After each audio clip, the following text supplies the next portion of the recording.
আসসালামু আলাইকুম প্রিয় বিনিয়োগকারী ভাই বোনেরা। আজকের মার্কেটটা কিন্তু একটা বড় রকমের পতন দিল। অ্যাডভান্স কিন্তু ৭৭টি, ডিক্লাইন ২৮৪টি, আনচেঞ্জ ২৫টি এবং টোটাল ভলিউম হচ্ছে ৯৮৪ কোটি টাকা।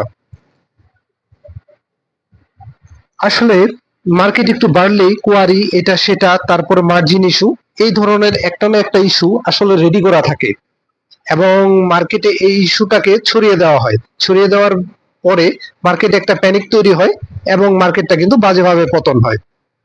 আসলে কমিশনের উচিত ছিল বিষয়টা খতিয়ে দেখা, কারা প্রেসার ক্রিয়েট করে এভাবে মার্কেটটাকে পতন ঘটায়।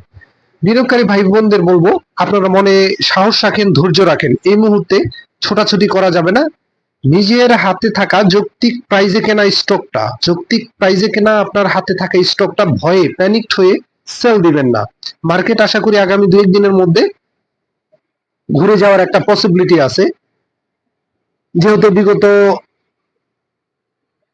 ২-৩ দিন কারেকশনের মধ্যে আছে মার্কেট, আশা করি এখান থেকে ঘুরে যাবে।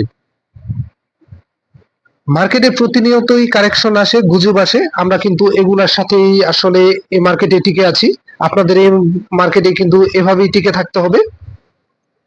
আর যাদের স্টক একবারে কিনা না, এভারেজ করার মেন্টালিটি আছে এবং এভারেজ করার মতো স্টক, এভারেজ করার মতো স্টক, এভারেজ করার কথা ভাবতেছেন, এই মুহূর্তে এভারেজ করা থেকে বিরত থাকেন।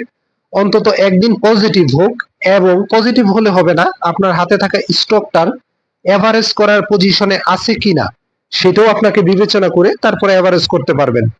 আর এভারেজ করলে আশা করি আপনার স্টকটা যদি যৌক্তিক প্রাইসে কিনা থাকে, সেখান থেকে আপনি বেরিয়ে আসতে পারবেন, অনেকাংশে প্রফিট টেক করার একটা পসিবিলিটি থাকবে।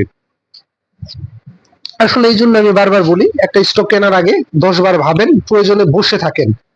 কিনে বসে থাকার চাইতে বসে কেনাটা অনেক ভালো। যাদের হাতে ক্যাশ আছে তারা নতুন করে কোনো স্টকের উপরে নজর রাখতে পারেন, কারণ যার হাতে ক্যাশ থাকে তার কিন্তু এই ডাউন ট্রেন্ড মার্কেটে সুযোগ তৈরি হয়, সুযোগ তৈরি হয়, এই মার্কেটের সুযোগটা তারা নিতে পারে। কথায় আছে, কারো পৌষ মাস কারো সর্বনাশ, বিষয়টা এরকম।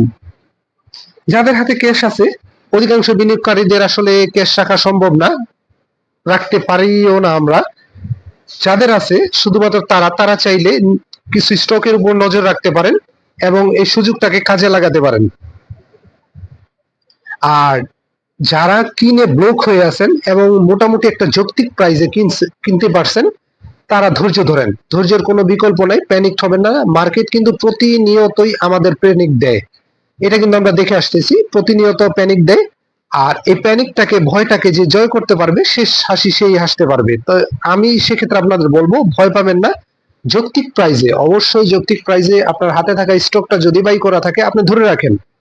আপনি যদি ছেড়ে দেন, আবার আপট্রেন্ড মার্কেটে সেটাই আপনি বাই করবেন, সেম ঘটনা আবার ডাউন ট্রেন্ডে আসবে, আবার আপনি স্টপ লস নেবেন।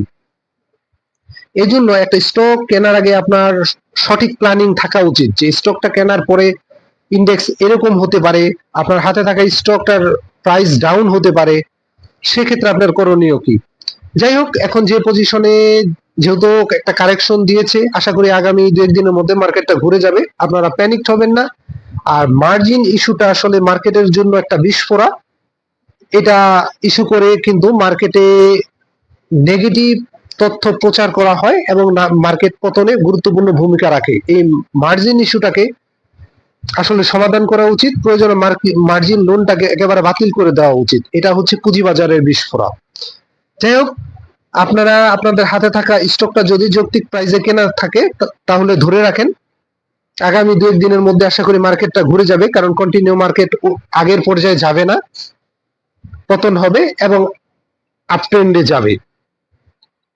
যখন ইন্ডেক্সটা পজিটিভ হবে এবং আপনার স্টকটার পজিশন পজিটিভ থাকবে, তখন এভারেজ করে আপনি বেরিয়ে আসতে পারবেন। ধৈর্য ধরেন, নিজের হাতে থাকা স্টকটা যৌক্তিক প্রাইসে কেনা থাকলে ধরে রাখেন, গুজব থেকে দূরে থাকেন এবং ভয়কে জয় করতে শিখেন। আশা করি মার্কেট ঘুরে যাবে, আপনার হাতে থাকা স্টকটাও আপনি বেরিয়ে আসতে পারবেন, অনেকাংশে প্রফিটও নেওয়ার পসিবিলিটি তৈরি হবে। ধন্যবাদ। প্যানিক থেকে দূরে থাকেন। নিজের পুঁজিকে নিরাপদে রাখেন।